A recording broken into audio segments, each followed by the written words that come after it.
And we keep our focus on the Caribbean. 7 months after Hurricane Maria devastated Puerto Rico and its power grid, the entire island lost power yesterday. In fact, crews are still working to restore electricity to the full island today. Amna Nawaz explores how it is raising questions once again about the adequacy of those efforts.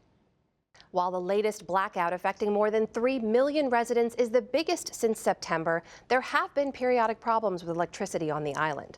Less than a week ago, more than 850,000 people lost power. Yesterday's hit came after a subcontractor removing a tower got too close to a high voltage line. It went out of service and triggered a shutdown. But even as most streets and homes went without, some used backup generators, and there were generators for a special baseball game last night between the Cleveland Indians and the Minnesota Twins. The latest episode raises many questions again, and our special correspondent, Monica Villamizar, who has covered the problems there, joins us once again. Monica, welcome. Well, so thanks. You've been reporting on this painfully slow pace of recovery ever since Hurricane Maria hit, but this doesn't seem to be related to Maria anymore. Everyone's wondering, how does this keep happening? Yeah, absolutely. That's a great question. Many people, Puerto Ricans right now are being asked to sort of be patient and understand, at least by the PREPA, the power utility company, that keep on asking everybody, be patient and understand that generating electricity and distributing it to everybody is very difficult, and our infrastructure was absolutely decimated by Maria.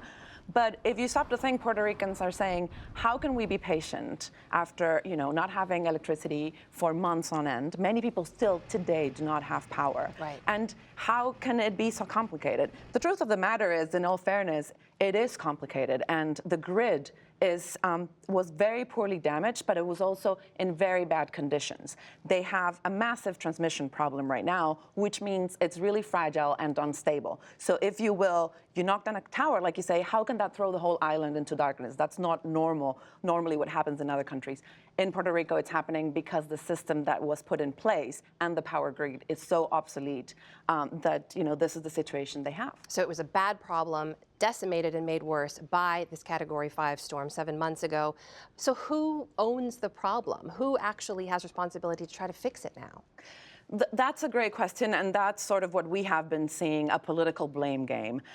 So the power utility company blames, FEMA. FEMA blames the Corps of Engineers.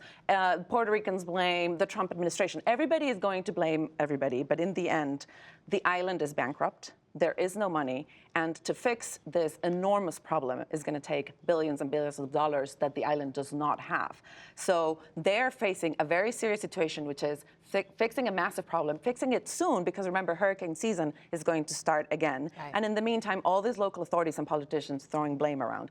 In the end, everybody is to blame in a way, but what they have to do, and what a lot of people are telling me now, is that they want to look to local authorities and pass that to sort of try to own the situation, as you say, and make something better for the island, really. Try to, construct the future themselves. And what about people on the ground? What are they telling you now? How do they feel after all this time and where they still are today? Well, so most people at the beginning, when we first reported in Puerto Rico, and the generalized feeling was, we are American citizens and we are being treated as, secondhand citizens by the Trump administration, effectively, because the response to our hurricane wasn't the same as we saw in Florida or Texas, for instance, and there was no sense of urgency, but we were, here dying and hungry and being affected.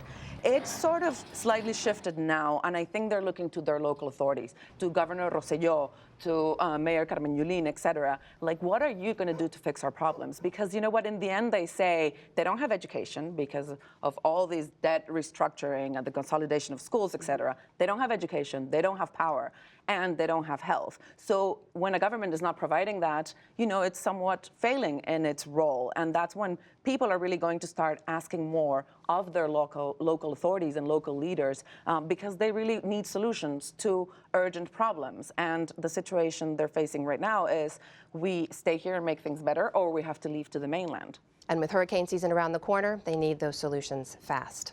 Monica Villamizar, thanks for being here. Thanks for having me.